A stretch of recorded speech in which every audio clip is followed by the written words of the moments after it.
Hey guys, this is JP. Welcome back to my official YouTube channel AP Sir English.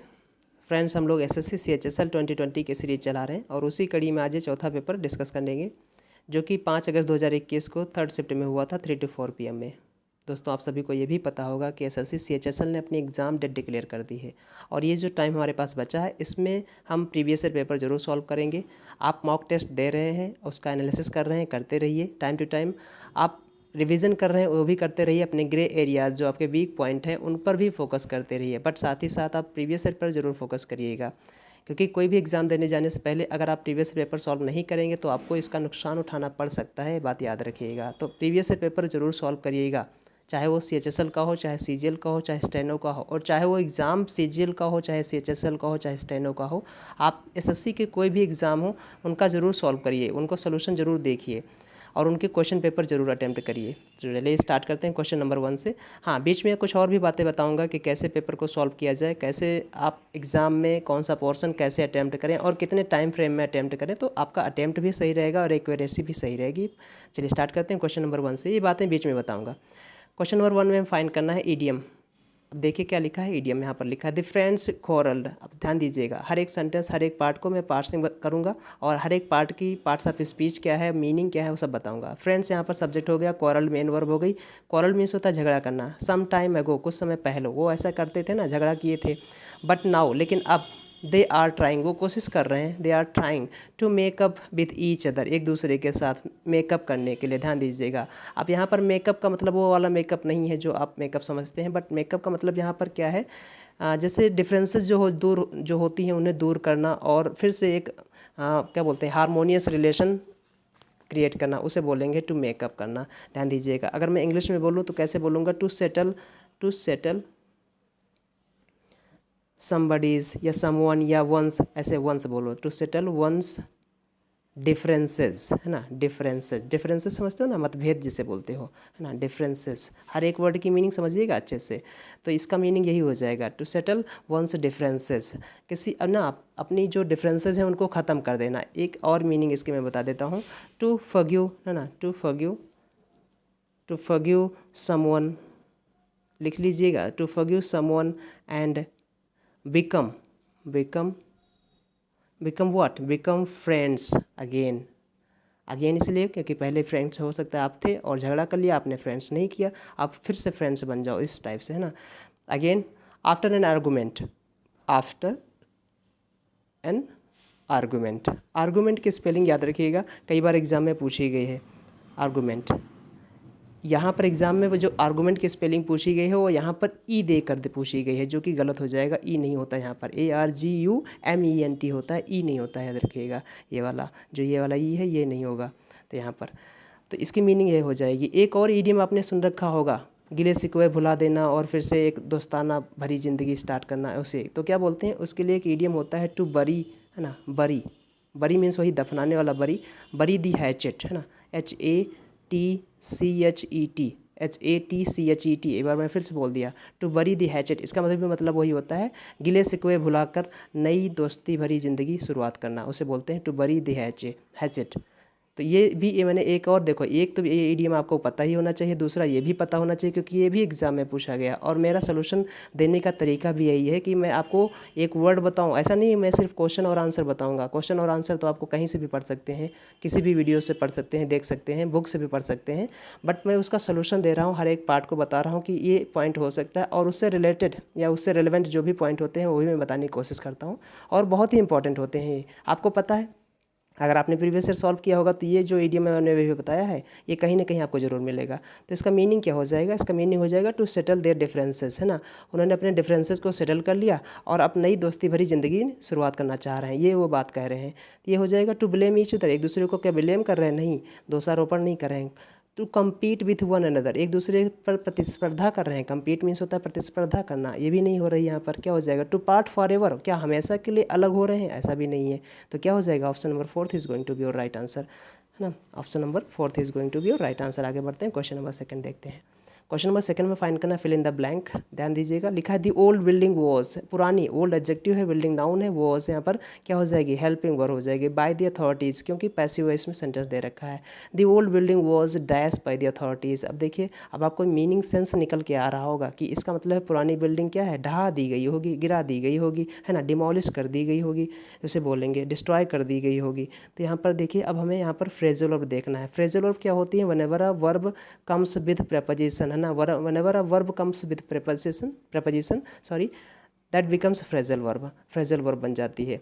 तो अब ज़रा देखिए, यहाँ पर लिखा है पुल अप, दूसरा लिखा है पुल ऑफ, तीसरा लिखा है पुल डाउन, चौथा लिखा है पुल थ्रू। हालांकि इसकी सेकेंड फॉर्म है, ये ध्यान दीजिएगा, मैंने जो बोला है वो फर्स्ट फॉर्म बोला है।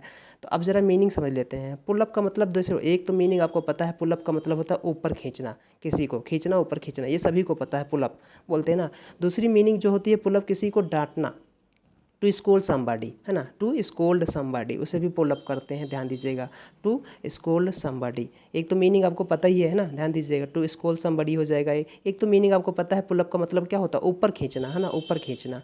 अब दूसरा लिखा है पुल ऑफ। अब पुल ऑफ का मतलब क्या होता है, पुल ऑफ का भी मतलब होता है खींचना, कहीं से कुछ चीज़ खींच कर बाहर निकालना, खींच कर बाहर निकालने समझते हो ना, कोई चीज़ खींच कर बाहर निकालना, उसे बोलते हैं पुल ऑफ करना, समझिए।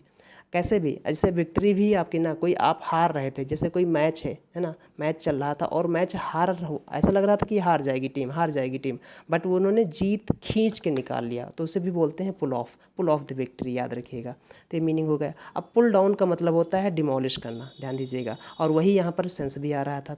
पुल डाउन का मतलब होता है विध्वंस कर देना, डिमोलिश कर देना, गिरा देना, तो क्या हो जाएगा, डिमोलिश कर देना। तो इसका मीनिंग यही हो जाएगा, डिमोलिश, है ना, ध्यान दीजिएगा, डिमोलिश कर देना। पुल थ्रू मीनिंग तो इडियोमेटिक है, इसका मतलब होता है रिकवरी से, कोई बहुत ज़्यादा लंबी बीमारी हो, उससे रिकवरी पाना, उसे पुल थ्रू बोलते हैं। बट मैं यही कहूँगा कि इस ये जो फ्रेजल वर्ब है, इसको याद करने की ज़रूरत नहीं है, क्योंकि कभी एग्जाम में पूछी नहीं गई है, ज़रूरी नहीं है, इसे याद मत करिएगा। तो ये जो 3 आपकी फ्रेजल वर्ब है, ये बहुत इंपॉर्टेंट है, इनको याद रखिएगा। आगे बढ़ते हैं, क्वेश्चन नंबर 3 देखते हैं।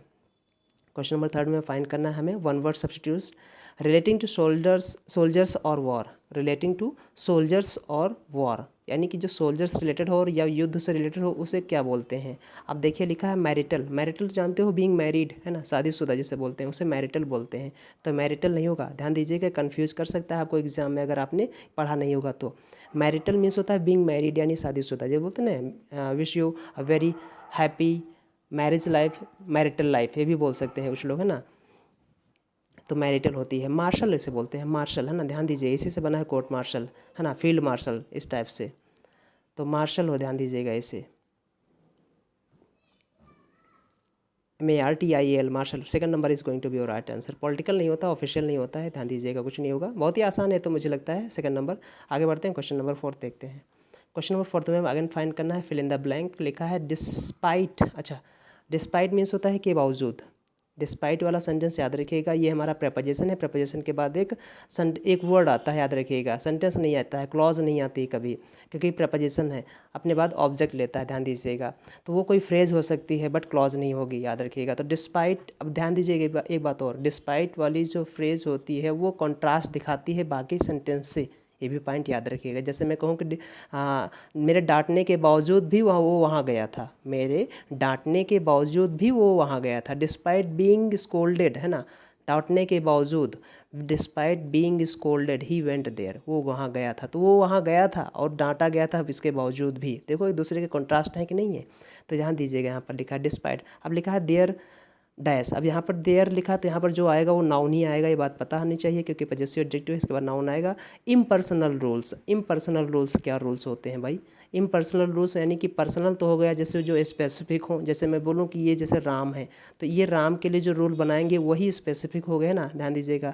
अगर ये राम के लिए बनाए गए हैं तो ये स्पेसिफिक हो जाएगा, तो वो पर्सनल हो जाएगा। लेकिन इम्पर्सनल कहने मतलब है कि सभी के लिए, जनरल यानी सभी के लिए, जो सभी के लिए अप्लाइड हो, वो उसे बोलते हैं इम्पर्सनल। तो impersonal rules that apply to all, जो हर किसी पर अप्लाई होते हैं, याद रखिएगा, दैट अप्लाई टू ऑल, जो हर किसी पर अप्लाई होते हैं, आर इसेंशियल, बहुत ज़रूरी है, इन लार्ज सिस्टम्स, बड़े सिस्टम में, ध्यान दीजिएगा, बहुत ही अच्छा सेंटेंस है। तो ये बात कह रहा है कि ये बात जो यहाँ से लेकर यहाँ तक ये बात हुई है, ये पॉजिटिव सेंस में बात की जा रही है। अगर ये पॉजिटिव सेंस में बात की जा रही है तो यहाँ पर कोई जो वर्ड आएगा जो नेगेटिव मीनिंग इसको कॉन्ट्रास्ट कराएगा। अब देखिए जो पॉजिटिव वर्ड है हमारे, बेनिफिट्स पॉजिटिव वर्ड है, सपोर्ट पॉजिटिव वर्ड है, एडवांटेज पॉजिटिव वर्ड है, हमने रिमूव कर दिया इसे, हमारे पास एक ही बचा लिमिटेशंस, है ना। लिमिटेशंस मीन्स क्या होती हैं, सीमाएँ। अब ज़रा दूसरे सेंस में समझ लीजिए।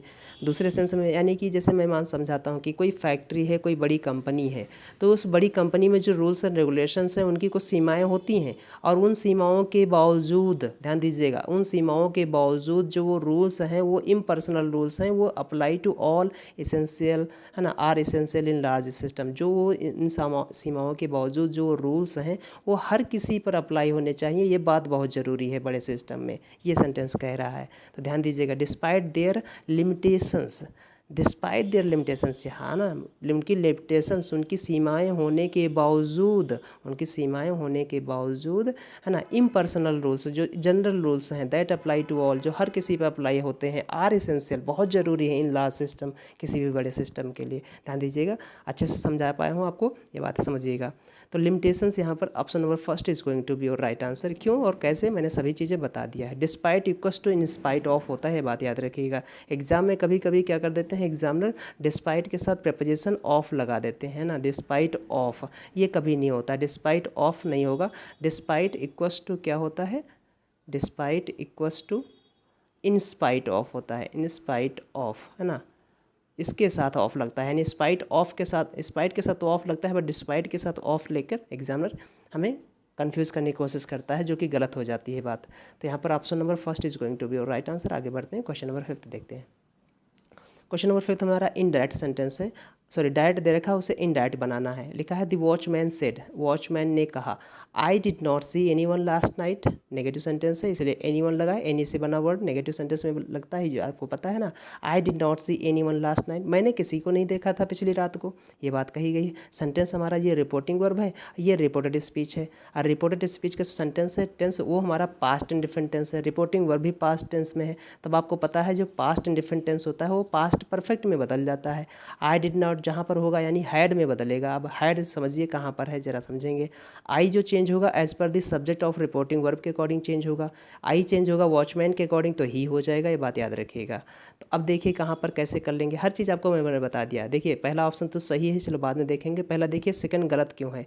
लिखा सेकंड में द वॉचमैन सेड है दैट ही, फिर इन्होंने चेंज ही नहीं किया, डिड नॉट लगा दिया, और डिड नॉट के साथ सौ कब से आने लगा, ये भी गलत हो गए। कई तरीके हैं, एक तो डिड नॉट पहली बार नहीं, डिड नहीं आएगा क्योंकि ये पास्ट परफेक्ट में होना चाहिए था। दूसरा ये भी देखो एक गलती है, ये मैं आपको आगे के लिए बता रहा हूँ कि कभी डू डज डिड के बाद वर्ब की V1 फॉर्म आती है, सेकंड फॉर्म कभी नहीं आती है, याद रखिएगा। The watchman said that he did not, फिर अगेन उसने यही गलती किया, ही डिड नॉट, इन्होंने चेंज ही नहीं किया, परफेक्ट नहीं, पास्ट परफेक्ट नहीं किया, गलत हो गया। और लास्ट नाइट भी नहीं चेंज किया क्योंकि नरेशन में चेंज होती हैं, ध्यान दीजिएगा। अगला लिखा है the watchman said that I, इन्होंने यहाँ पर प्रोनाउन ही नहीं चेंज किया, ये सब गलत हो गया। कितना आसान है अगर आपको कॉन्सेप्ट क्लियर है तो लिखा है क्या, देखो ये क्वेश्चन जो विद इन सेकंड में हम लोग आंसर देते हैं, हम लोग क्या मतलब सभी जो आप प्रैक्टिस करेंगे सभी लोग। The watchman said that he had not seen anyone the previous night, option number first is going to be your right answer. आगे बढ़ते हैं, क्वेश्चन नंबर 6 देखते हैं। क्वेश्चन नंबर 6 में फाइंड करना है मिस स्पेल्ड वर्ड। ऐसा 4 ऑप्शन दे रखे हैं, इसमें से ऐसा कौन सा वर्ड है जो मिस स्पेल्ड है यानी गलत तरीके से स्पेल्ड किया गया है, वो हमें बताना है। लिखा है विशियस, अब आपको पता है विशियस का मतलब क्या होता है, डेंजरस, जो कि बिल्कुल सही से स्पेल्ड किया गया है। विशियस जो है बिल्कुल सही से स्पेल्ड किया गया है, इसका मतलब होता है डेंजरस, है ना, डेंजरस, घातक जो चीज़ें हो वो डेंजरस होती हैं, उसे विशियस बोलते हैं, बिल्कुल सही से स्पेल्ड किया गया है। पॉम्पस बिल्कुल सही से स्पेल्ड किया गया है, इसका मतलब होता है आडंबरपूर्ण, शो ऑफ जिसे बोलते हो ना, आडंबरपूर्ण, है ना, आडंबर, शायद मैं सही लिख पा रहा हूँ, आडंबरपूर्ण, है ना, इस टाइप से आडंबरपूर्ण, या फिर शो ऑफ करना है उस टाइप से। लस्ट्रस क्या मतलब होता है, लस्ट्रस का मतलब होता है बहुत ही शाइनिंग, चमकदार जिसे बोलते हैं, चमकदार, है ना, चमकदार, है ना, इस टाइप से। शाइनिंग जिसे बोलते हो आप, बहुत ही shining, shining and soft, shining and soft, ये होता है हमारा लस्ट्रस। तो लस्ट्रस की भी मीनिंग सही है, पॉम्पस की भी सही है, विशियस की भी सही है, बट ट्रेचरस की स्पेलिंग गलत है। ट्रेचरस की स्पेलिंग जो होती है वो TREACHER होता है भैया, है ना, याद रखिएगा स्पेलिंग इसकी, TREA नहीं, यहाँ पर यहाँ से ए गायब है ना, यही गलती हो जाएगी। तो option number 4 is going to be your right answer. Treacherous का मतलब होता है विश्वासघाती, ध्यान दीजिएगा, treacherous. Option number 4 is going to be right answer. 7 number देखते हैं, सेलेक्ट द एप्रोप्रिएट एंटोनिम। हमें एंटोनिम बताना है किसका, नेगलेक्ट का। अब आपको पता है नेगलेक्ट का मतलब होता है नज़रअंदाज करना, उपेक्षा करना जिसे बोलते हैं ना, उपेक्षा करना या नज़रअंदाज करना जिसे बोलते हैं आप। तो इसका सिनोनिम हमें पहले देख लेते हैं, नेगलेक्ट के सिनोनिम क्या क्या हो सकते हैं। जैसे कि डिसरिस्पेक्ट आ जाए, डिसरिस्पेक्ट इसका सिनोनिम हो जाएगा, डिसरिस्पेक्ट इसका सिनोनिम हो जाएगा आपका। केयरलेसनेस इसका सिनोनिम हो सकता है ना, केयर मीन्स देखभाल करना, और केयरलेसनेस इसका सिनोनिम हो जाएगा, केयरलेसनेस है ना, केयरलेसनेस नाउन है, इसका सिनोनिम हो जाएगा। बट नेगलेक्ट यहाँ पर वर्ब हो सकती थी, वर्ब है, ध्यान दीजिएगा। जैसे डेरिलेक्शन भी हो सकता है, डेरिलेक्ट करना है ना, डेरिलेक्शन ऑफ ड्यूटी भी कई बार पूछी गई है, ड्यूटी के प्रति कोताही बरतना है ना, डेरिलेक्शन इसी से बना है, डेरिलेक्शन, डेरिलेक्ट से। और भी मैं सिनोनिम बता देता हूँ, इग्नोर तो दुनिया जानती है ना, इग्नोर इसका सिनोनिम हो जाएगा, इग्नोर। इग्नोर मैंने कैसे लिख दिया, इग्नोर है ना, ध्यान दीजिएगा, इग्नोर, इग्नोर भी इसका सिनोनिम हो जाएगा। रिबफ इसका सिनोनिम हो जाएगा, डिसडेन भी इसका सिनोनिम हो जाएगा। आपने वर्ड सुन रखा है डिसडेन, नफरत वाला डिसडेन है ना, घृणित। तो किसी से घृणा होगी तभी तो उसको नेगलेक्ट करोगे, नज़रअंदाज करोगे, इस टाइप से ना। तो अब हमें यहाँ पर फाइंड करना था एंटोनिम। नेगलेक्ट मतलब होता है नज़रअंदाज करना। हमारे पास देखो फेल तो होगा नहीं, असफल। ट्रस्ट मीन्स विश्वास होता है। ओमिट मीन्स किसी को त्याग देना, ओमिट इसका सिनोनिम हो जाएगा नेगलेक्ट का, है ना। ओमिट मीन्स होता है त्यागना किसी को। अब देखिए हमारे पास बचा है यहाँ पर ट्रस्ट और फेयर, केयर। केयर मीन्स होता है देखभाल करना, किसी की केयर करना, देख के करना, और नज़रअंदाज कर देना, एक दूसरे के एंटोनिम हो जाएंगे। ट्रस्ट मीन्स होता है विश्वास, है ना। ट्रस्ट भी कहीं नहीं, थोड़ा सा इसका मिलता जुलता है, बट ट्रस्ट इसका एंटोनिम नहीं हो पाएगा। इसका जो एंटोनिम है वो केयर हो जाएगा, याद रखिएगा। ट्रस्ट मीन्स होता है विश्वास, तो नेगलेक्ट करना, नज़रअंदाज करना, और केयर करना, उसकी देख रेख करना। So option number first is going to be your right answer. एक दूसरे के अपोजिट है और वही हमें फाइंड करना था। आगे बढ़ते हैं, क्वेश्चन नंबर 8 देखते हैं। 8 में हमें फाइंड करना है इडियोमेटिक एक्सप्रेशन। इसका मतलब है, यहाँ पर लिखा है to poke once knows in to. पहली बात है, पोक का मतलब होता है उंगली करना, जैसे बोलते हैं नहीं, पोक करना, उंगली करना, उस टाइप से बोलते हैं। To poke once knows in to, अपनी ना किसी चीज़ के ना किसी के काम में दखल अंदाजी कर देना, बेसिकली ये मीनिंग है इसका। इसका मतलब क्या हो जाएगा, किसी के काम में टांग अड़ाना या किसी के काम में दखल अंदाजी देना, है ना, उसे बोलते हैं to poke once knows into, याद रखिएगा। इसका मतलब हो जाएगा to take interest in others affairs, to take interest in others affairs, किसी दूसरों की अफेयर में टांग अड़ाना, किसी दूसरों के अफेयर में इंटरेस्ट लेना, बात करने में, उस टाइप से, है ना। तो क्या हो जाएगा, इसका मतलब हो जाएगा किसी दूसरे के मुद्दे में टांग अड़ाना। तो option number 3 is going to be your right answer. एक और वर्ड आता है to meddle in somebody's matter, है ना। टू मेडल, ध्यान दीजिएगा, MEDDLE, meddle in somebody's matter, है ना, या फिर अफेयर्स, जो भी लगाना चाहो, अफेयर्स लगाओ या मैटर्स लगाओ, बात एक ही है ना, ध्यान दीजिएगा। इसका भी मतलब वही होता है जो होता है यहाँ पर टू पोक वंस नोज, याद रखिएगा। ये दोनों ईडियम बहुत बार पूछे गए हैं, मैं बार बार कह रहा हूँ। मैं एक आपको वर्ड बताता हूँ, उससे रिलेटेड जो भी एग्जाम में अभी तक आए हैं, मुझे अगर याद आए तो मैं ज़रूर बताता हूँ। तो ये वीडियो आपके लिए बहुत ज़रूरी है, ध्यान दीजिएगा। प्रीवियस ईयर पेपर, ऐसा नहीं मैं क्वेश्चन आंसर दे रहा हूँ, क्वेश्चन आंसर तो आप कहीं से भी सीख सकते हैं, बट जो मैं चीज़ें यहाँ पर बता रहा हूँ, और जो मैं वोकैब बताता हूँ, जो रिलेटेड वर्ड्स बताता हूँ, या फिर जो रिलेटेड या रिलेवेंट एक्सप्लेनेशन में देता हूँ, वो बहुत ही यूनिक होता है, आप समझिए ज़रा। तो यहाँ पर option number 3 is going to be your right answer. आगे बढ़ते हैं, क्वेश्चन नंबर 9। 9 नंबर हमें फाइंड करना है पैराजम्बल क्वेश्चन। आपको 4 ऑप्शन दे रखे होते हैं, आपको एक ऐसा स्टेटमेंट फाइंड करना होता है जो स्टैंड अलोन सेंटेंस हो। स्टैंड अलोन सेंटेंस कहने मतलब है कि ये 4 ऑप्शन में एक ऐसा स्टेटमेंट होगा जो पूरे पैसेज को इनिशिएट कर रहा होगा। मैं बार बार यही बोलता हूँ कि जो चीज़ इनिशिएट किसी चीज़ को करती है, उसमें किसी न किसी चीज़ का इंट्रोडक्शन दे रखा होता है ना। तभी तो आप किसी चीज़ को इंट्रोड्यूस करोगे, जैसे अपने आप को इनिशिएट करते हो, इंट्रोड्यूस करते हो तो अपना नाम बताते हो, इस टाइप से कुछ भी बताते हो तो इनिशिएट करना उसी को बोलते हैं। तो आपको एक ऐसा स्टेटमेंट फाइंड करना है जो स्टैंड अलोन सेंटेंस हो। जनरली वो नाउन से स्टार्ट होते हैं, याद रखिएगा। तो अब देखिए पढ़ते हैं, लिखा है the other was a ruffled. अच्छा, रफल्ड मतलब कोई गंदा सा मैला सा आदमी, इस टाइप से। तो द अदर दे रखा है, अदर इसका मतलब इससे पहले कोई बात की गई है, यानी ऑप्शन नंबर ए तो कतई स्टार्ट नहीं करेगा। Option elimination is the best process ऐसे पे क्वेश्चन सॉल्व करने में, तो ए से तो नहीं सॉल्व करेंगे। लिखा है one man had a handsome presence with a bold and frank look. अच्छा, बात कर सकते हैं, ठीक है, आगे बढ़ते हैं। But the most striking thing was that, लेकिन बी से भी नहीं स्टार्ट करें, सॉरी सी से भी नहीं स्टार्ट कर पाएंगे। क्यों? क्योंकि कंजंक्शन ऑफ जो हमारे कोऑर्डिनेटिंग कंजंक्शन होते हैं जनरली सेंटेंस को स्टार्ट नहीं करते हैं, याद रखिएगा। तो बट से भी हम नहीं स्टार्ट करेंगे, यानी सी से तो कोई हो ही नहीं रहा। चलिए बात खत्म हो गई। हमारे पास डी बचा है ना। डी से दो स्टार्ट हो रहे हैं, देख लेते हैं। The two men who boarded the train. अच्छा, बोर्डेड मतलब होता है ट्रेन में सफ़र करना, ट्रेन में चढ़ना, उसे बोलते हैं बोर्ड द ट्रेन। तो two men who boarded the train from Denver one were an odd pair. एक बार मैं फिर से पढ़ रहा हूँ। The two men who boarded the train from Denver were an odd pair. एक दूसरे के मतलब अलग अलग थे, ध्यान दीजिएगा। जो दो आदमी जिन्होंने ट्रेन पर चढ़े, ट्रेन पकड़ा, कहाँ से? डेनवर से, वो अलग अलग टाइप के थे, ध्यान दीजिएगा, अलग अलग टाइप के थे, ऑड पेयर थे, अलग अलग टाइप के थे। अब है नहीं, स्टार्ट जो हमारा करेगा वो डी से स्टार्ट करेगा। अब डी के बाद क्या आएगा, ये पॉइंट याद रखिएगा। But the most striking thing, लेकिन जो सबसे स्ट्राइकिंग थिंग थी, जब सबसे डिफरेंट थिंग थी, सबसे स्पष्ट थिंग थी, वो क्या थी? वॉज दैट, वो ये थी कि दे वर हैंड कप्ड टुगेदर। वो क्या होते? वो साथ ही साथ हैंड कप्ड थे, यानी उनके अंदर उनके हथकड़ियाँ लगी थी, हथकड़ियाँ लगी थी। हैंड कप मतलब होता है हथकड़ी, तो हैंड कप्ड थे, है ना, हथकड़ियाँ लगी थी।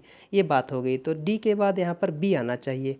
डी बी पेयर किस में बन रहा है, ये बात याद रखिएगा। डी सी, देखो डी से स्टार्ट, ये बी से स्टार्ट हो रहा है, खत्म हो जाएगा। ए से स्टार्ट होगा, खत्म हो जाएगा। डी सी इसमें पेयर नहीं है, डी बी इसमें पेयर है, ये आंसर हो जाएगा। आगे आप मैच करना चाहो तो कर सकते हो, क्योंकि बड़ा आसान है, इस पर ज़्यादा चर्चा हम नहीं करेंगे। मैच कर लीजिए। बी के बाद ए आएगा, लिखा है ना। One man had a handsome presence.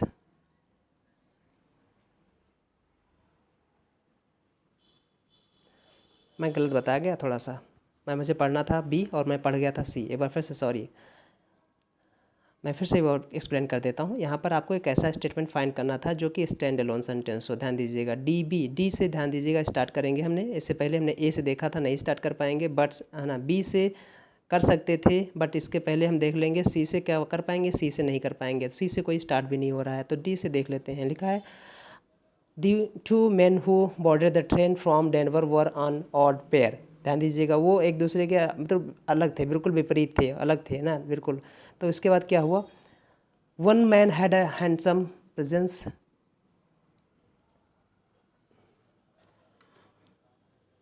अच्छा, उनमें जो वो डिफरेंट जो दोनों लोग थे, उनमें से ये हो जाएगा। वन में से एक की बात कर रहा, उनमें से एक ये बात करेगा, उसके बाद दी अदर। हाँ, बी ए होना चाहिए था, बी ए। डी से स्टार्ट करो और बी ए होना चाहिए था। तो डी से स्टार्ट करो, बी ए, फिर अगेन वही हमारा थर्ड आंसर आएगा। कुल मिला के आंसर हमारा सही होना चाहिए। Option number third is going to be your right answer. आगे बढ़ते हैं, क्वेश्चन नंबर 9, 10th देखते हैं। 10th में अगेन हमें ऐसा स्टेटमेंट फाइंड करना है जो कि सेंटेंस को स्टार्ट कर रहा होगा। देख लेते हैं, चलिए पढ़ लेते हैं। अर्लियर यानी पहले की बात करता है। अर्लियर दे हैड टू, दे लगा है तो किसके लिए लगा है, बात याद रखना है। अगर हमारे साथ इसके लिए कोई प्रोनाउन, सॉरी, इसके लिए कोई नाउन यूज किया गया तो सबसे पहले नाउन आएगा, फिर प्रोनाउन आएगा। तो पढ़ लेते हैं, इसके बाद हम कोई और ऑप्शन देखते हैं। बी में पढ़ते हैं दिस सेव्स। क्या सेव्स? दिस सेव्स, यानी बी से भी स्टार्ट नहीं करेंगे। बी से तो ये स्टार्ट हो रहा है, ये खत्म हो गया, है ना। Now computers make this easier. क्या ईजियर बना दिया कंप्यूटर ने? कुछ ईजियर, इसको ईजियर बना दिया। तो उससे पहले उस चीज़ को इंट्रोड्यूस तो करो, किस चीज़ को कंप्यूटर ने ईजियर बना दिया। यानी सी से भी स्टार्ट नहीं करेंगे और सी से भी स्टार्ट नहीं करेंगे, खत्म हो गया। हमारे पास क्या बचा? ए और डी। लिखा है after a crime witness often give the police a description and this help to identify the criminal. अच्छा, क्राइम के बाद विटनेस जो चश्मदीद गवाह होते हैं वो अक्सर यही डिस्क्रिप्शन देते हैं, पुलिस को डिस्क्रिप्शन देते हैं, मतलब आइडेंटिफाई करने के लिए क्रिमिनल को, जो विटनेस होते हैं। ये बात बताई जा रही है, ठीक है। इसके बाद लिखा अर्लियर, पहले की बात है। पहले क्या करते थे? They had to look through hundreds of mug shots in large book and they. यहाँ पर दे जो आया है, ये प्रोनाउन एक्चुअल में पुलिस के लिए आया है। पहले वो क्या किया करते थे, अब जैसे बात देखिए, समझिएगा, मैं सिचुएशन दे रहा हूँ। जैसे कोई क्राइम हुआ तो वहाँ पर उस क्राइम को होते हुए किसी ने अगर देखा तो पहले क्या होता था कि वो डिस्क्रिप्शन देता था और उसी के बेस पर क्रिमिनल को आइडेंटिफाई किया जाता था। ये बात बताई जा रही है।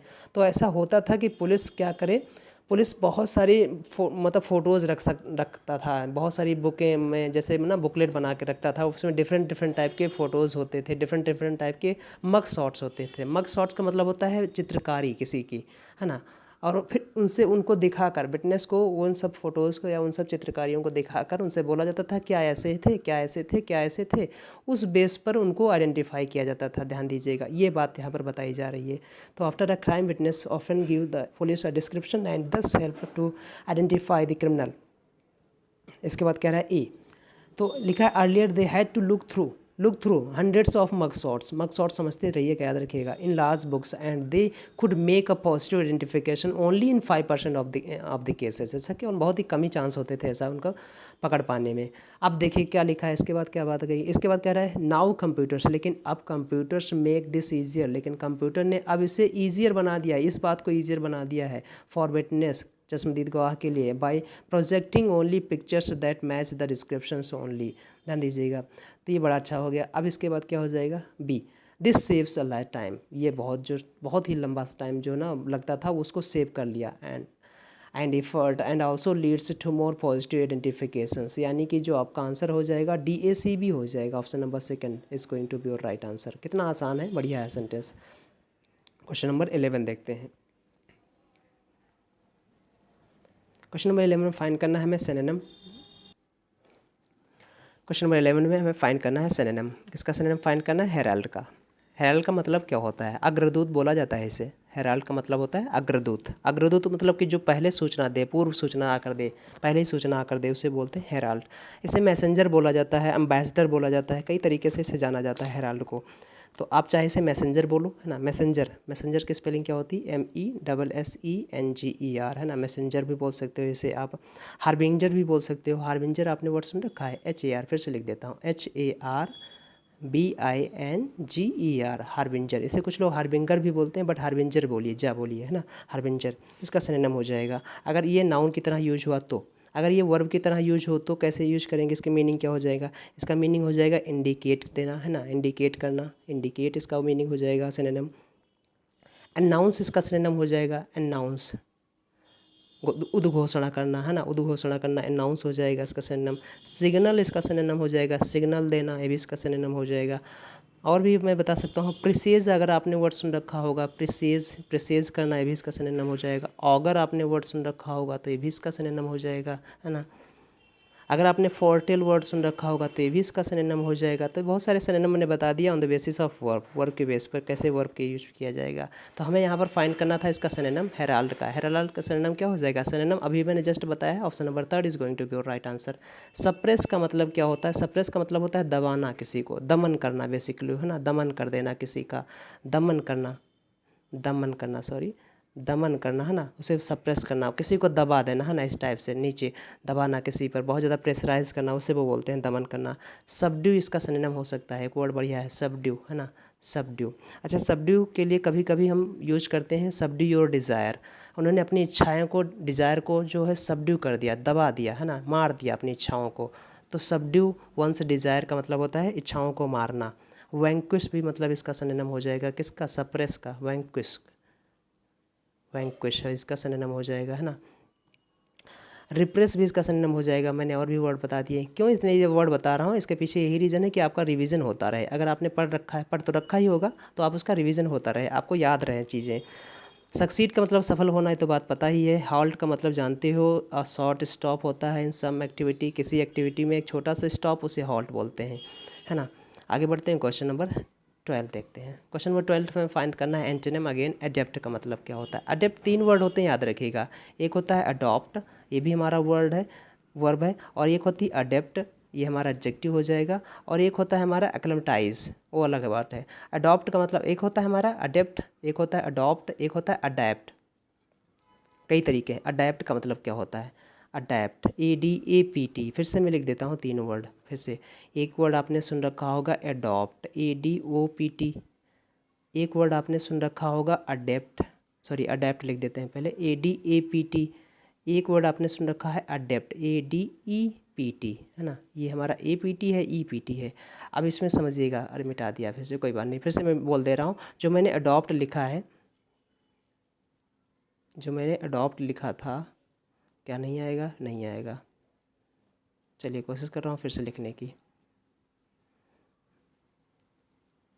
एक हो गया अडॉप्ट, ओ वाला, एक हो गया हमारा अडेप्ट, ए वाला, एक हो गया हमारा अडेप्ट, PT। अब जरा समझिएगा, इस अडॉप्ट का मतलब होता है गोद लेना, इस अडेप्ट का मतलब होता है अपने आप को ढालना। कैसे ढालना? कोई परिस्थिति में अपने आप को ढाल लेना। एक्लेमेटाइज इसका सिनोनिम हो जाएगा, है ना, परिस्थिति में ढाल लेना, अडेप्ट कर लेना। अडेप्ट के साथ रिफ्लेक्सिव प्रोनाउन लगता है जब कोई ऑब्जेक्ट ना हो तब, है ना। He adapt himself in this situation, है ना, उस टाइप से। He adapted himself in this situation, इसका मतलब वो उसने इस परिस्थिति में अपने आप को ढाल लिया। अडेप्ट का मतलब होता है यहाँ पर ई वाले में निपुण होना, स्किल्ड होना, है ना, बहुत ही कार्यकुशल होना, इस टाइप से निपुण होना, ध्यान दीजिएगा, तो उसे बोलते हैं अडेप्ट होना। मीनिंग समझ में आ रहा है सभी की? तो इस तरह समझिएगा, निपुण होना, है ना, एडजेक्टिव है पार्ट्स ऑफ स्पीच में ये वाला, ये दोनों वर्ब हैं।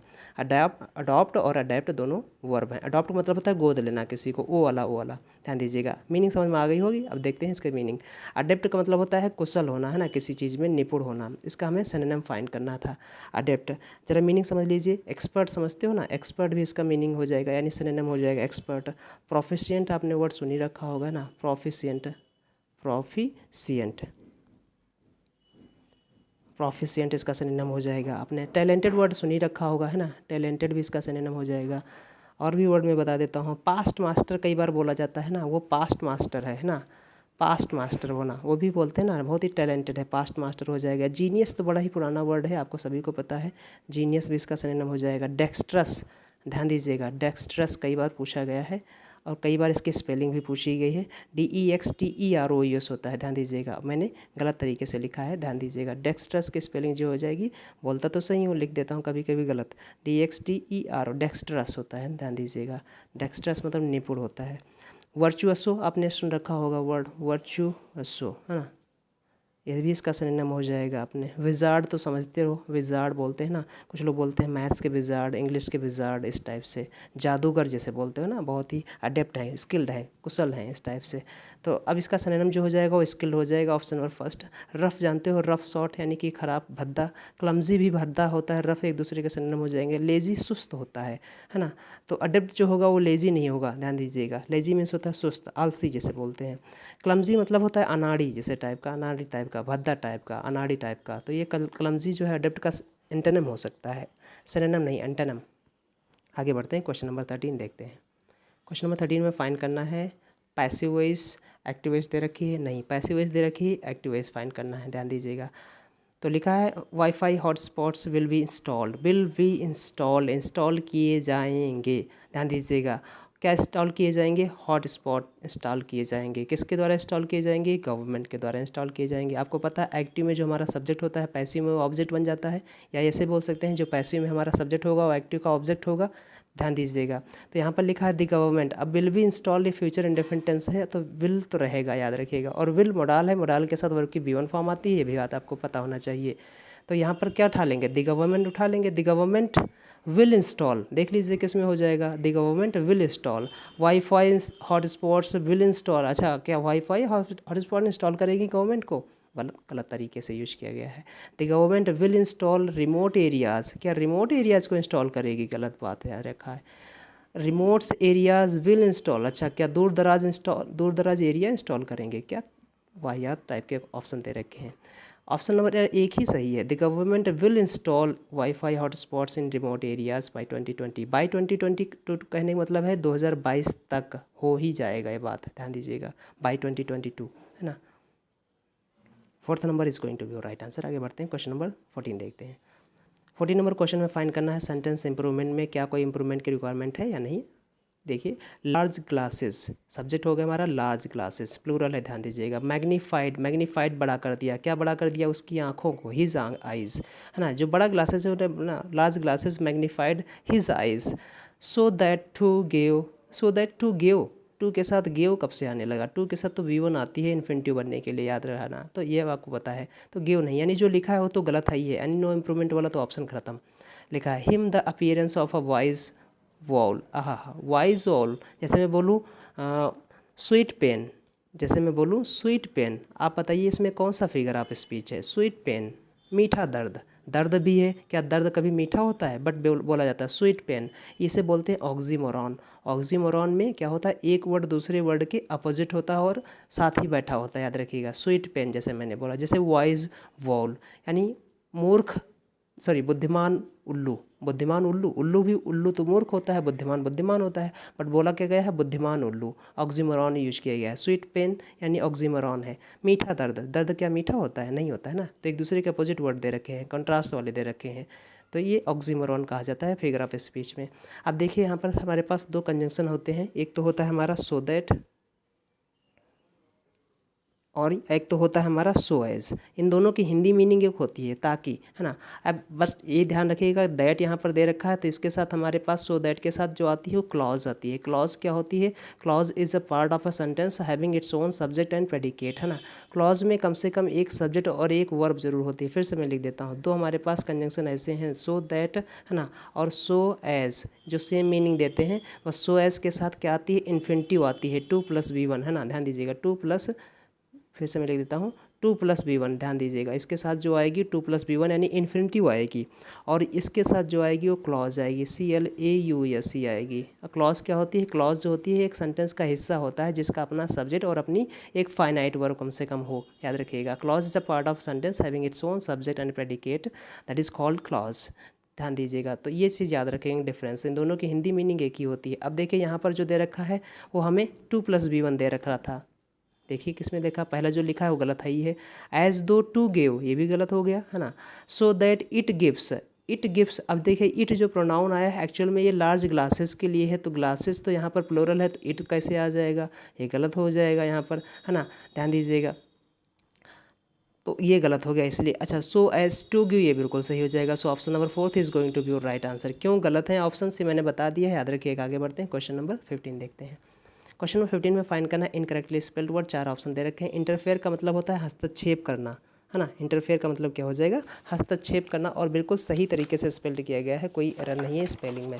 हस्तक्षेप करना, इंटरफेयर करना, तो इसमें कोई एरर नहीं है, बिल्कुल सही से मीनिंग दे रखा है। हस्तक्षेप करना या दखल देना किसे बोलते हैं? फ्रेगरेंस मीन्स होती है खुशबू, जैसे परफ्यूम बोलते हैं ना, परफ्यूम, परफ्यूम, परफ्यूम बोलते हैं, या सेंट बोल सकते हो, है ना, सेंट। तो अब ये क्या होता है? खुशबू होती है, बिल्कुल सही तरीके से स्पेल्ड किया गया है खुशबू, है ना, फ्रेगरेंस। टेम्परेरी की स्पेलिंग गलत है, ध्यान दीजिएगा। टेम्परेरी की स्पेलिंग जो होती है TEMPORARY होता है, याद रखिएगा ना, TEMPORARY। टेम्परेरी बोलते हैं ना, टेम्परेरी, क्षणिक उसे बोलते हैं, माफ़ कीजिएगा, अस्थाई, है ना, क्षणिक जिसे बोलते हैं, टेम्परेरी। अकस्टम्ड बिल्कुल सही से स्पेल्ड किया गया है। अकस्टम्ड के साथ हमारे ध्यान दीजिएगा टू प्रपोजिशन आता है, अकस्टम्ड टू, है ना। अब टू के साथ ध्यान दीजिएगा, अगर कोई नाउन आ रहा होगा तो ठीक है, अगर कोई वर्ब आ रही होगी तो वर्ब की ING फॉर्म आती है, बात आपको पता होना चाहिए, समझिएगा, है ना, अकस्टम्ड टू। आगे बढ़ते हैं, क्वेश्चन नंबर 16 देखते हैं। क्वेश्चन नंबर 16 में फाइंड करना है एरर। डिस्पाइट ऑफ, अभी मैंने जस्ट बताया था इससे पहले, है ना, डिस्पाइट के साथ कभी भी ऑफ नहीं आएगा, यही एरर हो जाएगी। डिस्पाइट ऑफ बीइंग ना होकर डिस्पाइट बीइंग हो जाएगा। प्रपोजिशन है, याद रखिएगा, डिस्पाइट और इंस्पाइट ऑफ प्रपोजिशन है। प्रपोजिशन के बाद एक फ्रेज आती है, वर्ड आता है, क्लॉज नहीं आती है। Despite being a close friend, ध्यान दीजिएगा, क्लोज फ्रेंड होने के बावजूद he did not help me in any way, उसने मेरी किसी भी रूप में, किसी भी तरीके में मदद नहीं की। देखो एक दूसरे का कंट्रास्ट है कि नहीं, अभी मैंने बस सिखाया था आपको ये बातें डिस्पाइट के साथ में, है ना। तो ये चीज़ याद रखिएगा। तो अब यहाँ पर एरर क्या है? डिस्पाइट इक्वस टू क्या होता है? डिस्पाइट, अभी मैंने बताया था जस्ट इससे पहले, है ना, despite equals to in spite of, और मैंने ये भी बताया था कि एग्जामिनर ये एरर आपको देता है काफ़ी, तो ये चीज़ याद रखिएगा। Despite equals to in spite of होता है, ध्यान रखेंगे। कभी कभी इन स्पाइट के साथ ऑफ हटा के एरर दे देता है, और कभी वो डिस्पाइट के साथ ऑफ रख कर एरर दे देता है, जो कि दोनों गलत हो जाएंगे। Despite equals to in spite of होता है, जिसका मतलब होता है के बावजूद। Option number first is going to be your right answer. आगे बढ़ते हैं, क्वेश्चन नंबर, देखिए बाकी किसी पार्ट में एरर नहीं है, देख लीजिए आप जरा फिर से, क्योंकि यहाँ पर देखो डिड लिखा है, डिड के साथ वर्ब की V1 फॉर्म दे रखी है, बिल्कुल सही है। Did not help me in any way, किसी भी रूप में उसने मेरी मदद नहीं की। मेरा फ्रेंड होने के बावजूद, क्लोज फ्रेंड होने के बावजूद भी उसने मेरी मदद नहीं की, ये बात याद रखा। कितने शर्म की बात है। सुख के साथी होना, उसे बोलते हैं fair weather friend, fair weather friend. A friend in need is a friend in deed बोला जाता है, याद रखिएगा। आगे बढ़ते हैं, क्वेश्चन नंबर 17 देख लेते हैं। क्वेश्चन नंबर 17 में अगेन हमारा एरर फाइंड करना है, देख लीजिए। The police arrested, the police arrested home, the police subject हो गया, अरेस्टेड मेन वर्ब हो गई, arrested home, the sorry arrested 2 young man, 2 युवा आदमियों को पुलिस ने अरेस्टेड किया। बट लेकिन नीदर ऑफ देम, नीदर जो है यहाँ पर डिस्ट्रीब्यूटिव प्रोनाउन है और ये सब्जेक्ट बन रहा है। अगर डिस्ट्रीब्यूटिव प्रोनाउन है और सब्जेक्ट बन रहा है, जैसे प्रोनाउन है तो सब्जेक्ट ऑब्जेक्ट वही बनेगा, तो यहाँ पर लिखा है डिस्ट्रीब्यूटिव प्रोनाउन है और ये सब्जेक्ट बन रहा है। जब ये सब्जेक्ट बनते हैं तो ये सिंगुलर वर्ब लेते हैं, याद रखिएगा, है ना। डिस्ट्रीब्यूटिव प्रोनाउन है कि नहीं है, मैंने पढ़ाया है प्रोनाउन में आपको इसके बारे में अच्छे से डिटेल से। तो ये डिस्ट्रीब्यूटिव प्रोनाउन है, नीदर या ईदर हो, जब डिस्ट्रीब्यूटिव प्रोनाउन के रूप में बात करते हैं तो ये सिंगुलर वर्ब लेते हैं अपने बात। तो नीदर ऑफ देम, उनमें से कोई नहीं, दो की बात कर रहा है इसलिए नीदर लगा है, ध्यान दीजिएगा। दो में से कोई नहीं तो नीदर लगाएंगे, दो में से किसी एक को रिप्रेजेंट करेंगे तो ईदर लगाएंगे, और दो में से कोई नहीं तो नीदर लगाएंगे, याद रखिएगा, नीदर ऑफ देम, है ना।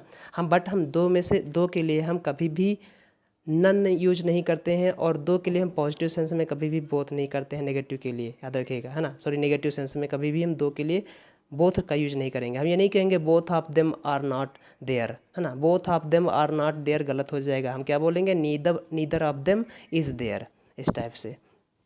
तो नीदर के साथ यहाँ पर वॉज आना चाहिए था, जो कि दे रखा है वर, और आंसर होना चाहिए था यहाँ पर was responsible for the robbery. तो आंसर क्या हो जाएगा, नीदर ऑफ देम ना होकर, नीदर ऑफ देम वर ना होकर यहाँ पर क्या हो जाएगा, वॉज हो जाएगा। आगे बढ़ते हैं, क्वेश्चन नंबर 18 देखते हैं। 18 में फाइंड करना सेंटेंस इंप्रूवमेंट की बात की जा रही है। चलिए देख लेते हैं। I want two by this book, मैं ये बुक खरीदना चाहता हूँ। I want two by this book, मैं ये बुक खरीदना चाहता हूँ। Please give me any money, नहीं, ये हमारा जो सेंटेंस है ये अफर्मेटिव सेंटेंस है। अफर्मेटिव सेंटेंस में हम एनी का यूज नहीं करते हैं, सम का यूज करते हैं, याद रखिएगा, है ना। नेगेटिव सेंटेंस में या इंट्रोगेटिव सेंटेंस में हम एनी का यूज करते हैं, खासकर नेगेटिव सेंटेंस में हम एनी का यूज करते हैं, बट अफर्मेटिव सेंटेंस में हम सम का यूज करेंगे। कुछ पैसा चाहिए ना मुझे, सम मनी, ध्यान दीजिएगा। सम एक ऐसा डिटर्मिनर है जो हमारा काउंटेबल और अनकाउंटेबल दोनों नाउन के साथ आ जाता है, ध्यान दीजिएगा। सम एक ऐसा डिटर्मिनर है जो काउंटेबल और अनकाउंटेबल नाउन दोनों के साथ आ जाता है, याद रखिएगा। काउंटेबल नाउन अगर इसके साथ आ रहा होगा तो हमेशा प्लूरल आता है, और अनकाउंटेबल नाउन कभी प्लूरल होता नहीं है, इसलिए ऐसे ही आ जाएगा, याद रखिएगा, है ना। तो सम मनी, ध्यान दीजिएगा, मनी अनकाउंटेबल नाउन है इसलिए मनी रहेगा। बट यहाँ पर अगर सम के साथ कोई और नाउन होता, जैसे सम बॉयज़, सम गर्ल्स, इस टाइप से, तो प्लूरल आते हैं, बात याद रखिएगा। हर एक छोटी छोटी बात मैं आपको बताता हूँ, इससे कि आपका रिवीजन होते रहे। प्रीवियस ईयर पेपर सॉल्व कराने का मकसद भी मेरा यही है कि आप अच्छे से नंबर गेन करें, और फिर कमेंट में मुझे बताएं कि सर मैं, क्योंकि ये मैं इसका प्रूफ मैंने दे चुका हूँ। अभी सीजीएल का पेपर हुआ है, सीजीएल के सीरीज़ जो एग्ज़ाम थे 2022 वाले, 2021 वाले जो 2022 में हो रहे थे, वो सीरीज़ ख़त्म हुई है, वो पेपर सारे ख़त्म हुए हैं। तो काफ़ी लोगों ने बताया है कि सर बहुत हेल्प मिली है आपके पेपर से, आपके वीडियोज़ से। तो मुझे अच्छा लगता है, मेरे एफर्ट्स कामयाब हो रहे हैं, कहीं ना कहीं अच्छा लगता है। पेपर कैसे सॉल्व करना है वो बात मैं आपको बतानी है। तो सबसे पहले आप समझिएगा जो आपको आ रहा है, जैसे समझिए आप अगर इंग्लिश अटैम्प्ट कर रहे हैं तो 5 से 7 मिनट में आप इंग्लिश अटैम्प्ट कर लीजिए, कोशिश करिए। इसके बाद आप क्या अटैम्प्ट कर लीजिए, इसके बाद आप जीएस अटैम्प्ट कर लीजिए। अगर आप इंग्लिश और जीएस अटैम्प्ट कर लेंगे तो आप समझिए आपने 50 क्वेश्चन अटैम्प्ट कर लिए हैं, यानी कि पेपर का आपने 50% पोर्शन आपने कंप्लीट कर लिया। और ये आप बहुत ही ज़्यादा 10 मिनट या 12 मिनट या 15 मिनट तो कभी लीजिएगा नहीं जीएस और इंग्लिश को सॉल्व करने में। बस 10 मिनट तो ज़्यादा कम हो गए, 12 मिनट आपके लिए मैं बता रहा हूँ। आप 5 मिनट, आप 7 मिनट ले लीजिए इंग्लिश में और 5 मिनट ले लीजिए जीएस में। आपने 50% क्वेश्चन जो है ना, 50 क्वेश्चन आपने 10-12 मिनट में कंप्लीट कर लिए। इसके बाद आपके बचा मैथ और रीजनिंग। अब आप आराम से करिए, 20 मिनट में आप 22 मिनट में आप करिए रीजनिंग को, और 30 मिनट यानी आधे घंटे में आप करिए मैथ्स को, बढ़िया आराम से। तो ऐसे अटेम्प्ट किया जाएगा, याद रखिएगा। और ये तभी पॉसिबल हो जाएगा जब आपने इस पर प्रैक्टिस किया होगा, तब। एग्ज़ाम में नए तरीके नहीं अपनाए जाते हैं, आपने पहले से प्रैक्टिस कर रखा है तो ही अपनाए जाते हैं, याद रखिएगा। इसलिए मैंने पहले ही बता दिया।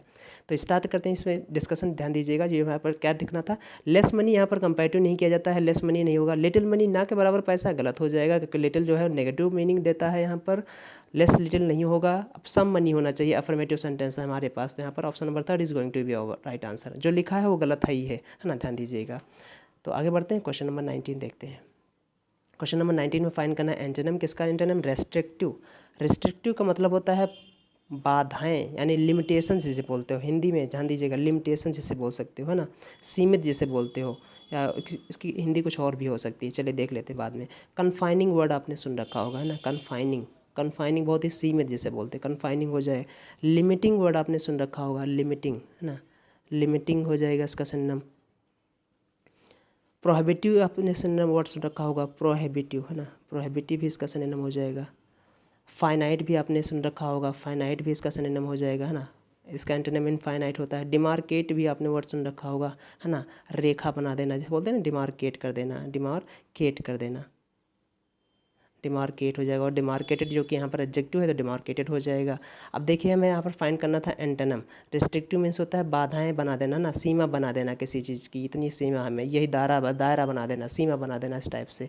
तो क्या हो जाएगा, क्लोज्ड नहीं होगा। थ्रिफ्टी मीन्स होता है बेसिकली फ्रूगल टाइप का। थ्रिफ्टी का मतलब क्या होता है, फ्रूगल टाइप का होता है, ध्यान दीजिएगा। बड़ा ही इकोनॉमिकल हो, इकोनॉमिकल समझते हो ना, इकोनॉमिकल हो ना, इकोनॉमिकल होना या फिर प्रूडेंट होना, PRUDENT, प्रूडेंट होना, ये थ्रिफ्टी के सिनोनिम हो जाएंगे। या फिर फ्रूगल होना, FRUGAL, फ्रूगल होना, ये सब थ्रिफ्टी के सिनोनिम हो जाएंगे। जैसे बोलते हैं मितव्ययी, यानी कम खर्चा करने वाला, उसे थ्रिफ्टी बोलते हैं। ब्रॉड जानते हो, व्यापक बोलते हैं, बड़ी चीज़ होती है। और लिबरल मतलब छूट देना। अब देखो किसी की सीमाएं बनाना या किसी को छूट देना, दोनों एक दूसरे के अपोजिट हैं। तो liberal is going to be your right answer. आगे बढ़ते हैं, क्वेश्चन नंबर 20 देखते हैं। One who pretends to be what he is not, वो जो दिखावा करता है जो वो है नहीं, पाखंडी बोलते हैं उसे, है ना, हिपोक्राइट बोलते हैं। क्या बोलते हैं, हिपोक्राइट, पाखंडी। Option number second is going to be your right answer. बाकी ऑप्शन देख लीजिए। फैनेटिक होता है जो कट्टरपंथी होते हैं, बहुत ज़्यादा धर्म को पालन करने वाले, है ना, रूल को फॉलो करने वाले, है ना, ध्यान दीजिए, उसे कट्टरपंथी बोलते हैं, फैनेटिक बोलते हैं। ऑप्टिमिस्ट आशावादी होता है, जो बहुत ही पॉजिटिव इंसान होता है, उसे ऑप्टिमिस्ट बोलते हैं। स्टोइक इंसान को हम बोलते हैं जिस पर कोई फीलिंग का असर ना हो, चाहे सुख हो चाहे दुख हो, वो बिल्कुल वैसे को वैसा है ना, विरक्त जिसे बोलते हैं, विरक्त, है ना, उस टाइप से, उसे स्टोइक टाइप का इंसान बोलते हैं। इस टाइप से नॉट फीलिंग एनी इमोशन, कोई भी इमोशन, कोई भी कुछ भी ना उसके अंदर नहीं है ना, कोई दुख है तो भी वैसे ही है, कोई सुख है तो भी वैसे ही है ना, सब हर एक सिचुएशन में वो एक ही जैसा ना, तो उसे बोलते हैं स्टोइक टाइप का। आगे बढ़ते हैं, क्वेश्चन नंबर 21 देखते हैं। क्वेश्चन नंबर 21 हमारा क्लोज टेस्ट है। क्लोज टेस्ट करने के तरीके मैंने बता रखे हैं, कैसे करेंगे, एक बार पैसेज को पढ़ लेंगे, उससे हमें ये फ़ायदा पता चलेगा कि टेंस क्या है, टोन क्या है, पॉजिटिव मीनिंग दे रहा है, नेगेटिव मीनिंग दे रहा है, या किस चीज़ के बारे में बात कर रहा है। तो चलिए हम साथ ही साथ पढ़ लेते हैं क्योंकि टाइम हो रहा है। वी मस्ट अंडरस्टैंड, हमें ये समझना चाहिए। मस्ट दे रखा है, मॉडल वर्ब जो है ये हमारा क्या दिखाती है, बाध्यता दिखाती, कंपल्सन दिखाता है, यानी जरूर ऐसा करना चाहिए। वी मस्ट अंडरस्टैंड, है ना, हमें सोचना चाहिए, समझना चाहिए, इस बात को हमें समझना चाहिए। क्या समझना चाहिए, we must understand that people can process, है ना, पीपल कैन प्रोसेस कर सकते हैं, क्या प्रोसेस करते हैं, वेरी लिटिल इन्फॉर्मेशन, बहुत ही लिटिल इन्फॉर्मेशन, बहुत ही कम इन्फॉर्मेशन, प्रेजेंटेड ओरली, जो ओरली प्रेजेंट की जाए, ये बात बिल्कुल सही है। जो इन्फॉर्मेशन ओरली प्रेजेंट की जाती है उसका बहुत ही कम मात्रा में प्रोसेस कर पाते हैं लोग, ये बात आपको समझना होना चाहिए, समझना चाहिए, ये बात बोली जा रही है। सो इसलिए it is dash particularly for a teacher, okay, so it is dash particularly, विशेष रूप से, for a teacher to realise करने के लिए, that the students have sometimes listened to 3 और 4 टीचर्स डैश यू। अच्छा, कई बार ऐसा होता है कि जो आप बात बता रहे होते हैं स्टूडेंट्स को, वो बात स्टूडेंट्स ने 3 या 4 टीचरों से आपसे पहले सुन रखा होता है, यही बातें मीनिंग कह रहा है ना, बिल्कुल बात सही जा रही, समझ में आ रही। तो अब जरा देख लेते हैं ऑप्शन पहला क्या हो जाएगा। सो it is important, so it is immaterial, immaterial नहीं, इमटेरियल मतलब कि जिसका कोई वास्तविकता ना हो, है ना, मटेरियल मतलब कि भौतिकवाद, और इमटेरियल मतलब जो वास्तविकता ना हो, इस टाइप से, अवास्तविक हो, ऐसा तो नहीं है मीनिंग। यहाँ पर क्या हो जाएगा, जरा देख लेते हैं फिर से। तो यहाँ पर इमटेरियल तो नहीं होगा, है ना, इमटेरियल नहीं होगा। अर्जेंट, बहुत ज़रूरी है, ऐसा तो नहीं है, इट इज़ अर्जेंट नहीं, इट इज़ इम्पॉर्टेंट, ये महत्वपूर्ण है, बिल्कुल, इट इज़ इम्पॉर्टेंट, अननेसेसरी बिल्कुल भी नहीं, गलत हो जाएगा। इट इज़ इम्पॉर्टेंट, ये बहुत ही ज़रूरी है। पर्टिकुलरली, विशेष रूप से, फॉर अ टीचर, एक टीचर के लिए, टू रियलाइज़ करना, ध्यान दीजिएगा, that the students have sometimes listened to 3 और 4 टीचर्स बिफोर यू, आपसे पहले, वही बात जो आप बता रहे हो सकता है स्टूडेंट्स ने पहले, आपसे पहले 3 या 4 टीचरों से सुन रखी हो, ये बात कह रहा है। तो आगे बढ़ते हैं, क्वेश्चन नंबर 22 देखते हैं। क्वेश्चन नंबर 22 में बात कर रहा है ना, तो लिसनर्स बिफोर यू, देखो दे रखा है बिफोर यू, क्योंकि मीनिंग निकल के आ रही है ना वहीं से, कितना आसान रहता है ना, before you. Beside you, beside मतलब होता है, क्या होता है, बिसाइड का मतलब होता है by this side, next to, जो बगल में बैठ जाते हैं उसे बोलते हैं बाय दिस साइड, है ना। बिसाइड का मतलब होता है बाय दिस साइड, यानी नेक्स्ट टू जिसे बोलते हैं, नेक्स्ट टू उसे बोलते हैं बिसाइड, है ना, ध्यान दीजिएगा। और बिफोर मतलब आपसे पहले की बात कर रहा है। बिहाइंड बाद में, आफ्टर बाद में, ये नहीं होगा। बिहाइंड किसी चीज़ के पीछे होता है, आफ्टर कोई टाइम के या कई कुछ टाइम के बात करता है आफ्टर, है ना, ध्यान दीजिएगा। बिहाइंड किसी चीज़ के पीछे की बात करता है, दोनों का मतलब पीछे ही होना होता है। तो यहाँ पर क्या हो जाएगा, बिफोर हो जाएगा। Option number second is going to be your right answer. बढ़िया पैसेज है ना। Before you, so the teacher must have props. अच्छा, प्रॉप्स समझते हो क्या होते हैं? प्रॉप्स जैसे कि नोट्स आप बना देते हो, हैंड आउट्स बना देते हो, उन्हें प्रॉप्स बोलता है ना, प्रॉप्स बोला जाता है। इसलिए टीचर के पास क्या होना चाहिए? मस्ट है, ज़रूर होना चाहिए, प्रॉप्स होने चाहिए। कुछ जैसे ना कार्टून टाइप के कुछ समझाते समय बनाते समय बना देते हो ना, जैसे हम पढ़ाते समय अक्सर कुछ बना देते हैं या किसी का एग्जाम्पल दे देते हैं उस टाइप से। तो प्रॉप्स होने चाहिए। कैसे प्रॉप्स? जैसे कि नोट्स होना चाहिए, हैंड आउट्स होने चाहिए उनके खुद, स्लाइड्स उनकी खुद होनी चाहिए, है ना, ये सब बात कर रहा है। Will make, that will make, वो बनाएंगी, क्या बनाएंगी? That will make the learning material, वो जो लर्निंग मटेरियल है उनको क्या बनाएंगी? अलाइव बनाएंगी। ध्यान दीजिएगा, अलाइव, ध्यान दीजिएगा, आगे दे रखा है अलाइव, तो क्या हो जाएगा? Be alive, that be material be alive, नहीं गो अलाइव, बात नहीं बन रहा है, गो अलाइव थोड़ा ना होगा, स्टे अलाइव नहीं है, कम अलाइव, है ना, जीवंत बनाएंगी, एकदम कम अलाइव बनाएंगी। Option number 4 is going to be your right answer. बढ़िया बढ़िया। तो टीचर को ये बात समझनी चाहिए कि उनके खुद के अपने प्रॉप्स होने चाहिए। प्रॉप्स कैसे? जैसे प्रॉप्स का मतलब क्या है? जैसे नोट्स होने चाहिए, उनके हैंड आउट्स होने चाहिए, उनकी स्लाइड्स होनी चाहिए, जो चीज़ क्या बनाएंगी? जो लर्निंग मटेरियल है उसको जीवंत बनाएंगी फॉर द स्टूडेंट्स के लिए। एंड स्टे दैट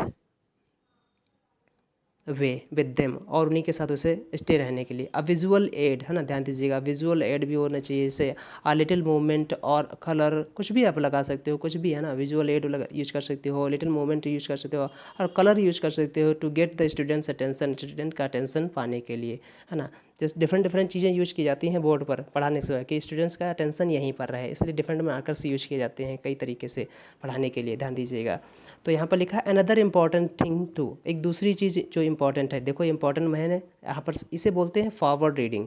अगर आपको कभी ऑप्शन में दिक्कत कर रही है तो आप आगे बढ़ जाइए, उस ऑप्शन को छोड़ दीजिए, कहीं ना कहीं उसका क्लू या कुछ उससे रिलेटेड वर्ड दे रखे होंगे। तो इससे पहले अभी देखो इंपॉर्टेंट आया था और यहाँ भी इंपॉर्टेंट है। अब देखिए इससे पहले कुछ जो चीज़ आएगी उसे फॉरवर्ड रीडिंग बोलते हैं, है ना। आगे बढ़ लेते हैं। तो 23 नंबर में जो हमारा हो जाएगा कम हो जाएगा, 24 देखते हैं, लिखा है कम alive for the students and state, देखिए लिखा है। फिर लिखा है अ लिटिल मूवमेंट, फिर आगे बात करें अटेंशन, फिर लिखा है another important thing to, another important thing to. अब एक और important thing to dash is that long. अच्छा, एक और इम्पॉर्टेंट थिंग है, क्या है? डिसाइड करना नहीं, डिटरमाइन करना, बहुत ही नहीं, डिटरमाइन करना मेरा रियलाइज़ हो जाएगा, क्योंकि रियलाइज से पहले देखो बात दे रखी है ना, अगर आपने दे रखा है, सुन रखा है, देखो यहाँ पर रियलाइज़ करने की बात कही गई है। सॉरी, एक कंटिन्यू करते हैं, थोड़ा सा मिसमैच हो गया था। तो यहाँ पर हमने क्या करना है, देखो रियलाइज़ की बात मैं कर रहा था कि ये रियलाइज़ देखो दे रखा है यहाँ पर, ये देखो रियलाइज़, तो यहाँ पर जो आंसर आएगा 24 में वो भी रियलाइज़ ही आएगा, ये बात समझते हैं। तो यहाँ पर लिखा है another important thing to realise, है ना, another important thing to realise, ध्यान दीजिएगा, गेस नहीं होगा यहाँ पर। Is that long complicated sentences, एक और इम्पॉर्टेंट रियलाइज़ करने वाली बात यह है कि जो लॉन्ग कॉम्प्लिकेटेड, लंबे कॉम्प्लिकेटेड सेंटेंसेज होते हैं, स्पोकन फास्ट, बहुत तेज़ी से बोले जाने वाले, जल्दी जल्दी आपने बोल दिया, आर सिंपली टू डिफ़िकल्ट, है ना, वो भी बहुत डिफ़िकल्ट होते हैं, किसके लिए? Are simply too difficult, are simply too difficult for students to understand. ध्यान दीजिएगा क्या कह रहा है, ये जो लिखा है कि that long complicated sentence spoken fast are simply too difficult for students to understand. It is therefore, इसलिए, इट इज़ देयर फॉर, इसलिए क्या ज़रूरी है? To use short sentences that make sense to them instantly, जो तुरंत शीघ्र उन पर कोई सेंस बनाए, उन पर छाप छोड़ सके। तो छोटे छोटे सेंटेंस कह रहा है कि बात किया जाए, है ना। तो ऑप्शन नंबर 24 में रियलाइज़ हो जाएगा, 25 में क्या हो जाएगा ज़रा देख लेते हैं।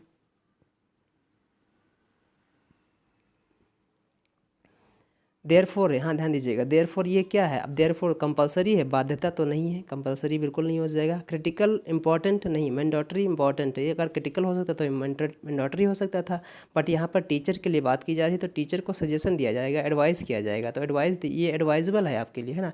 सो it is therefore it is advisable to use short sentences that make sense to them instantly, ये बात की जा रही है। सो बड़ा ये अच्छा पैसेज था, काफ़ी नॉलेजेबल पैसेज था। तो इस टाइप से हमने इस पेपर को भी सॉल्व कर दिया। अब अगले वीडियो में अगले पेपर के साथ मिलेंगे, तब तक अपना ख्याल रखिएगा, अच्छे से पेपर सॉल्व करिएगा। गर्मी बहुत ज़्यादा है, पानी पीते रहिएगा, अपना ध्यान रखिएगा। मिलते हैं नेक्स्ट वीडियो में। जय हिंद दोस्तों।